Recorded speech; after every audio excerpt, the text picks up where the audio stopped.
दास्तां है ये एक था नौजवान जो दिल ही दिल में एक हसीना का था दीवाना। मैं एक ट्रांस में ही चले गया था कि बस कुछ भी हो जाए गाना गा दूं बस। So I remember, I don't even know how that happened, but initially तो लग रहा था कि गया हाथ से। सुनने वालों सुनो ऐसा भी होता है, ये स्टोरी टेलिंग। तो उसमें सुनने वालों सुनो ऐसा भी होता है, तो ये तो सेल्समैन हो गया, बेच रहा है बहुत ज्यादा। So every song you have to create a character. नमस्कार, hi, Shaan here and you are watching me on Mashable तोड़फोड़। ओम शांति हो। बिल्कुल, दास्तानी ओम शांति ओम मेरे लिए एक लैंडमार्क सॉन्ग तो था, लेकिन बहुत ही challenging, I think one of the most challenging songs that I had a chance to sing. एक तो जिस दिन रिकॉर्डिंग थी, मैं कहीं से शो करके आया था, वॉइस की जो हालत थी वो बताता तो शायद Vishal Shekhar, of course they again very easy, very chilled out, but you know it was a big movie and Farah Khan was also there at the recording. तो वही कंठिल 2 टैबलेट मार के पहुंच गया स्टूडियो, और फिर जब मैं गाना लिखने लगा, मैं बोली ये गाना है या ये मतलब कोई ऐसे है, ये हो क्या रहा है जावेद साहब, यू नो एक कहानी है? तो बोले हाँ ये कहानी है। फिर गाना शुरू हुआ, some 7.5-8 minute song, full philharmonic बज रहा है, which was of course dubbed later, but it had that you know जो प्रोग्रामिंग थी, that had that feel.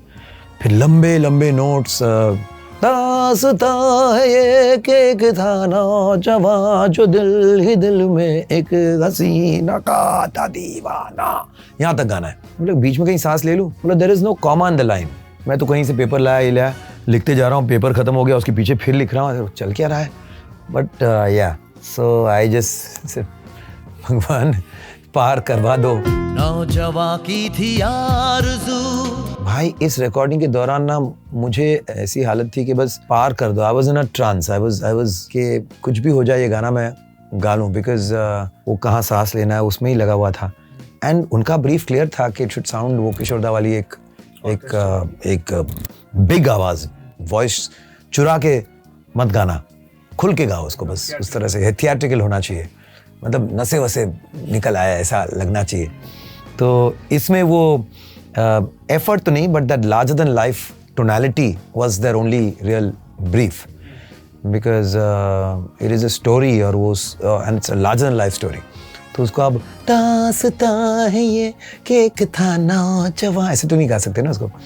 So I got the brief and luckily that's the way it happened. दीवानी हो के हसीना। मैं तो कहता हूँ नॉट सिर्फ प्लेबैक सिंगिंग, कोई भी गाना जब आप गाओ ना, there has to be an actor in you for you to make that song come out from the recording booth. जब कोई सुने तो उनको ऐसा नहीं लगना चाहिए कि कोई हेडफोन पहन के माइक के सामने गा रहा है, उनको लगना चाहिए कि यार उसके हाथ फैले होंगे, वो शायद गा रहा है, डिपेंडिंग, अगर यू नो वादियों में कहीं पहाड़ियों के चोटियों पे जाकर चिल्ला रहा है, गा रहा है, दास्तां, ऐसा आना चाहिए जो भी सिचुएशन है। For me it's very important, सामने एक विजुअल होना चाहिए। गाना अगर बहुत ज़्यादा सेडक्टिव है तो आई कैन गेट डिस्ट्रैक्टेड, वो अलग बात है, लेकिन there has to be some form where you are an actor, you are acting out the song. एक दिन मौत ही पाई। एक लाइन को ले लो, उसमें आप उस लाइन के हर वर्ड को अगर आप एम्फसाइज करोगे separately, the meaning will keep changing and the feeling will keep changing. के दास्तां है ये कि एक था नौजवान जो दिल ही दिल में एक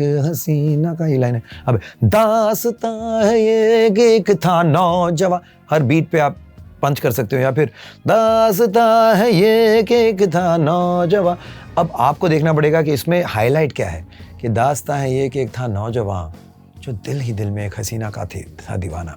तो इसमें एवरीथिंग मोर और less has an equal importance, के दास्तां भी इम्पोर्टेंट है, नौजवान भी है, हसीना भी है। So it's not necessary that you have to really underline a certain something, but sometimes musically a very non-important word gets pushed, जैसे ये, अब दास्तां है ये कि एक था नौ, अब तो ये को कई बार, क्योंकि दास्तां है ये वजन आ रहा हुआ, तो उसको आपको मेक श्योर कि उस पर आप ज़्यादा पुश करोगे तो अजीब लगेगा लाइन। आजकल तो इनंसिएशन जो कहते हैं ना, ये जो आप कह रहे हैं ना कौन से वर्ड पर stress, this is actually gone out of the window. आप उसको जितना naturally and smoothly without pushing any word कहोगे, उतना लोग पसंद करेंगे। क्यों कोई कातिल समझता नहीं। अगर ये एक टेक में करना होता तो it would been a very bit of a task, but मैं झूठ तो नहीं कहूँगा भाई, ये एक टेक में नहीं हुआ था। That's the beauty of the song, क्योंकि वो जैसे जैसे इट्स रीचिंग द क्लाइमैक्स, तो वो एक एनर्जी बढ़ रही है, उसकी टेम्पो बढ़ रहा है, उसकी जो स्ट्रिंग्स और orchestration is carrying more and more, जिसे कहते हैं ना, एक ग्रैंडियर के साथ साथ क्रिशेंडो पे जा रही है चीज़। ट्रैक के साथ you have to just hold on to the track, that's all. Tempo बढ़ रहा है, आवाज़ की टेम्पो बढ़ रही है। ओम शांति हो। मैं एक ट्रांस में ही चले गया था कि बस कुछ भी हो जाए, गाना गा दूँ बस। So I remember, I don't even know how that happened, but initially तो लग रहा था कि गया हाथ से, लेकिन जब फाइनली हुआ और पता चला कि it's such a big song, मुझे बहुत दिल था कि मैं फिर से रीडअप करूं।